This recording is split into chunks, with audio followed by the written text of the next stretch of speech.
দেখেন আমার লজ্জার আর কিছু নাই। আমার সম্পূর্ণ শরীর এইয়াতে, আমার বুকে এইয়াতে আমার এইভাবে আমার করতে হয়েছে।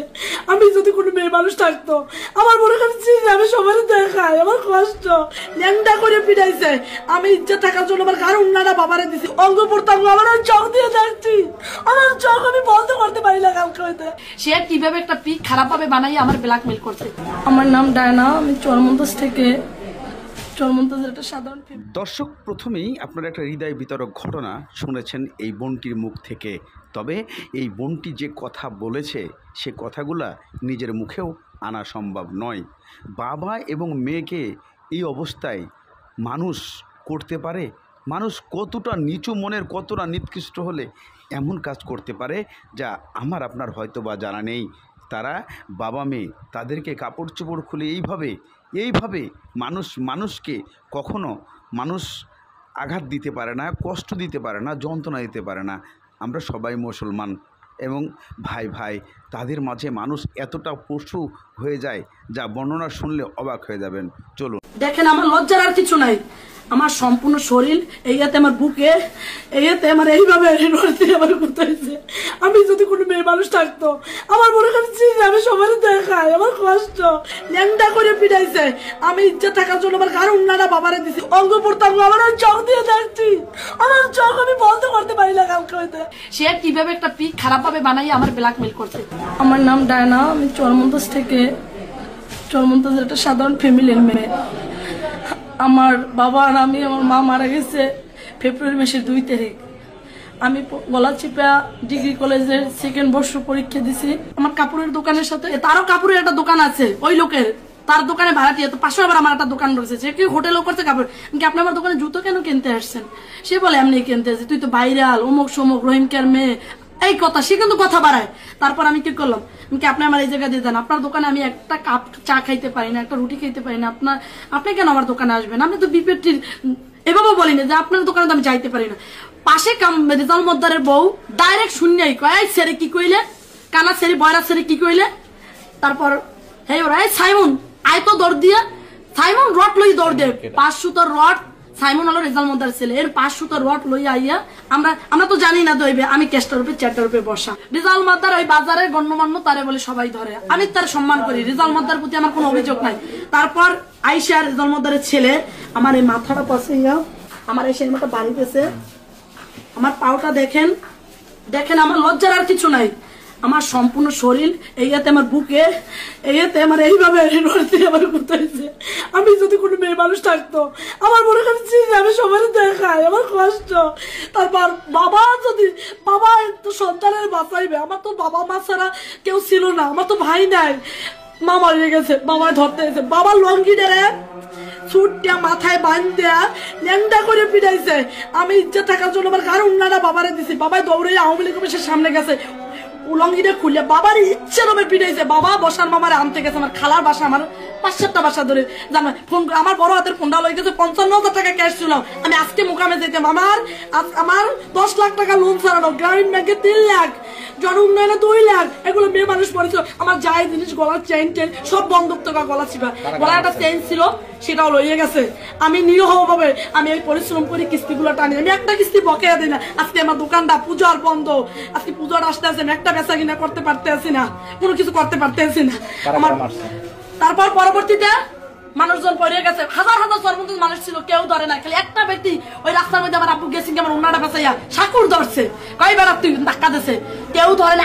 হাজার মানুষ ছিল, কেউ ধরে নাই। রেজাল মদ্দার বউ ডাইরেক্ট কইছে কেমন লাগে, আমার প্রতিশোধ ছিল, আমি প্রতিশোধের ই করছি। তারপর আমি কি করবো, চুপ করে ধৈর্য ধরে আমি খালি কাঁদছি, আল্লাহ তুমি বিচার করে। আল্লাহ আমার বাবার অঙ্গ প্রত্যঙ্গ আমার চোখ দিয়ে দেখছি, আমার চোখ আমি বন্ধ করতে পারি না কালকে হইতে। আল্লাহ তুমি বিচার করে আইসালের সময় আমার চোখ দিতে বন্ধ করে। আমি কালকে দেখে কোথায় করছো আমার বাবা মার করছো, আমি বন্ধ করলে আমার বাবার অর্থ আমার চোখের উপরে বাচ্চা হলে আমার গলায় দড়ি দিয়ে আমার মালা যেতে ইচ্ছা করে। সন্তান যদি বাবার অঙ্গমর্তজ্ঞ দেখে এর মতো লজ্জাজনক কিছু নাই। বাবার আমি উন্নারা বাস করে দেয় লজ্জার ভাগ্য। সাইমন তুমি চারো, সাইমন তোমার পাও দিলে তো আমার বাবার তুমি ভিক্ষা দাও। সাইমন আমার গ্যাস লাইট লেগে যাইছে, ধরাইয়ে দেবে। আমি সাইমনের পাও দিলে আমি ওইটা কিন্তু বাড়াবার, আমি কিন্তু আমরা দুইজনে ধরলে কিন্তু বাঁচতে না, কিন্তু আমরা করি নাই, কারণ আমার দোকানটা থাই গ্লাস করে এসি করেছি, দুর্ঘটনা ঘটাইয়া ফেলাইবে, কোনো বিচার নাই দেশে। তারপর আমি বারবার নজরুল মুন্সির কাছে গেছি, আমার মা গেছে, আমার আমি বড় বড় নেতা সবাই জানাইছি, তার চাচা টাচা কোনো আমি সুষ্ঠু বিচার পাই নাই। আমি আত্মা আমার স্বামী নাই, আমার সন্তান নাই, আমার বাবারে দেখে রাখবো জনগণ, আমি মারা যাবো, আমি বেশি দিন বাঁচবো না। আমি জানি এই এই এই বক্তব্যতে আমার ফাঁসিও হইতে পারে, এছাড়া কিছু না। আমার একটা মেয়ে কখনোই পর্দায় আসে, আপনারা বলেন মহিলারা, আপনারা পুরুষেরা বলেন, আপনারা তো বাবু হইলে আসতে পারে। আমার তো বিয়ে, আমার তো বিয়ে সাথে আমার লজ্জা সরবার রাখার কিচ্ছু নাই, আর কিচ্ছু নাই। আমি ধৈর্য ধরতে পারতেছি না। এই যে আপনাকে কে কে মারছে? তারপর জাকির মাতারের ছেলে আইসা, আমার খালু বসা, আরো গণ্যমান অনেক মানুষ বসা ছিল। আমার খালুর মাথা নত করে গেছে। এই বাবা আমার বাবার জামা নাই, জামাটা আমাকে এর কন্যাটা ধরিয়ে জাগাই এলাইছে, জাগাইছে মিঠুন, মিঠুন জাগাই মিঠুন। হ্যাঁ আবার এই 1 মাস আগে আমার মিঠুন ব্ল্যাকমেল করছে। আমার একটা টাচ ফোন আছে 600 অত দামি ফোন আমি চালাইতে পারি না, ব্যবসা করি, কিস্তি দিব চালামো, বাবার সংসার চালাম, মার পিছিয়ে টাকা ব্যয় করতে করতে শেষ 2টা অপারেশন করেছে, সে মারা গেছে, কপালে নাই রাখতে পারি নাই তারে। আমি আমার বাবা, আমি কত কষ্টে আছি, আমি আমার বাবার সাথে আমার রাতে বাসায় আমি ঘুমাইতে পারি না। তারা বলে এমন ভাবে যে বাবার সাথেও জিনা করা যায়, তারা এইভাবে ডাকারস্থ কথা বলে। ইসলামের দৃষ্টিতে এটা সবাই দেখবেন, আমি দোকানে ঘুমাই সবাই জানে। আমার রাতে প্রস্তাবে ধরলে আমি বালতি করে প্রস্তাব করি, তাদের অত্যাচার আমি বাইরে বের হই না, তাদের অত্যাচার। তারপর কি করছে, জাকির গেছে পোলার মিঠুন, আমার মৃত্যু হইতে পারে, আমার মৃত্যুর ভয় পাই না, আমি আমার ব্যবসা রাখতে পারবো না, আমি জানি। মিঠুন আমার ব্ল্যাকমেল করে ফোন দিয়া, আমার ছবি কিভাবে কি করছে, তা আমার একটা ফোন ডিসপ্লে গেছে গিয়া, তখন আমার বলে আমাকে ভাই ডিসপ্লে ঠিক করে দেন। আমার ঠিকই ফোনের ডিসপ্লেটা তখন ছিল, সে কি করলো ওই ফোনটার লকটা বলো তোমার ছবিগুলো ডিলিট দিয়ে, আমি বলদের মতো তার লকটা দিয়ে। মেয়ে মানুষ বর্তমানে একটা পিক থাকতেই পারে, কোন অস্বাভাবিক কিছু না।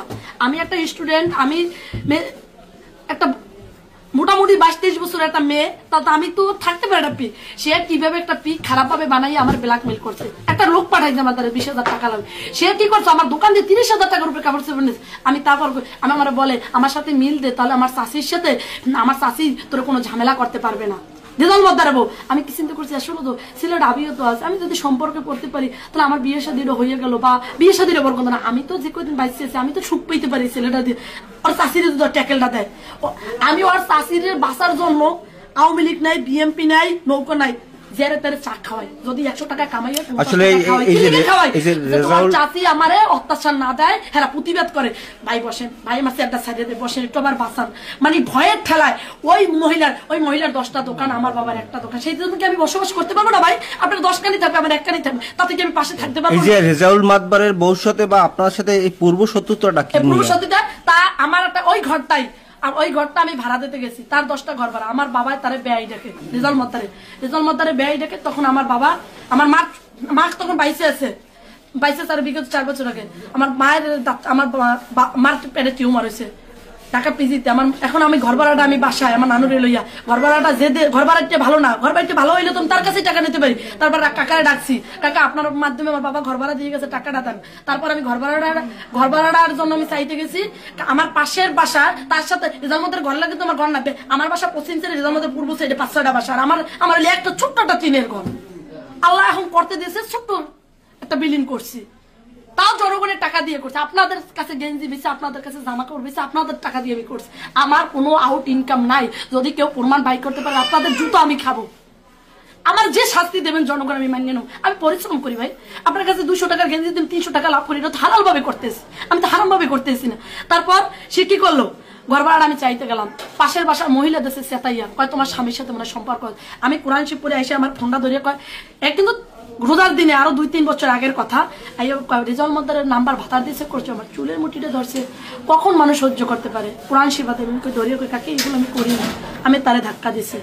তখন আমার আওয়ামী লীগ ক্ষমতা, আওয়ামী লীগের সবাই আমাকে বলছে তুমি মুখ দিয়ে বলো যে রেজাউল মদ্দার সাথে তোমার সম্পর্ক, তোমার নামে 5টা বাসা করে দেন। বলছি না, অদনের পতন আছে, আজকে আমি করব, এই অদনের পতন হইতেই পারে, আজকে কোন কালকে আমার মারিয়ে ফেলাইবে, আপনারা তো চলে যাবেন, আমি করি নাই। কিন্তু রেজাউল মদ্দার কোনোদিন সেই গুণটা গাইছে রেজাল মদার যদি তোয়ারে থাকে তাহলে আমার কোনোদিন আমার গায়ে হাত তুলে না। রেজাল মদার যখন নদীতে যাই গিয়ে তখনই এইগুলো আমার সাথে করে, এইগুলো করে। তাহলে রেজাল মদার চাইতেছে যে আমি তার স্বামীর ইজ্জত ঢাইকে রাখি, সে চায় তার স্বামীর ইজ্জতটা আমি তুললে ধরি। তাহলে কি রেজাল মদার খাইপূর্ণ হয় না? স্বামী ভুল করলো তো স্বামীর ইজ্জত ঢাইকে রাখে একটা নারী, বলেন আপনারা ঢাইকে রাখে? ঢাইকে অবশ্যই রাখে। এই হয়তো আমার উপরে করুক, এই করুক, এই আয়াসা আদার্স কিছু না, সবাই আপনি বুঝছেন না জনগণ। আমি অসুস্থ, আমার সম্পূর্ণ শরীরে দাগ করে ফেলাইছে, আর আমার দায় কে নেয় আমি জানি না, আমার তো কেউ নেবে না। এখন আপনারা বিচার করেন, আমি খারাপ আমি মানি, আমার জীবনে কিচ্ছু নাই, ছোট্ট একটা দোকান, পাশাপাশি লেখাপড়া, চাকরি নাই, দেশে চাকরি করতে হলে মেধা লাগবে, বুলিনে প্লাস পাওয়া লাগবে, তারপর 20 লাখ টাকা লাগবে, মাউর জল লাগবে, কিছু না। ছোট্ট একটা জন উন্নয়নের লোন করে গ্রামীণ ব্যাংক দিয়ে করছি, 5 লাখটা লোন করা ছিল মার নামে। মা মারা গেছে, 2-3 লোন মাফ হয়ে গেছে। আমার মা মারা গেছে, তারপরে কাপড়টা কেনার মতো লোক ছিল না, আমি কিনে দিয়েছি, বাবারে 2 টাকার পাল খাওয়ার লাগে আমি খাওয়া। এই বোনটির সাথে যারা এই মত কাজ করছেন তাদেরকে আইনের আওতায় এনে খুব দ্রুতই বিচারের সম্মুখীন করার অনুরোধ জানাচ্ছে সাধারণ জনগণ। এমন মন্তব্য উঠে এসেছে। মানুষ অসহায়কেই বেশি চেপে ধরে এই পৃথিবীতে, এমনটাই প্রতিনিয়ত উঠে আসছে আমার আপনার চোখে দেখা। এই ভিডিওটা অবশ্যই আপনারা শেয়ার করবেন।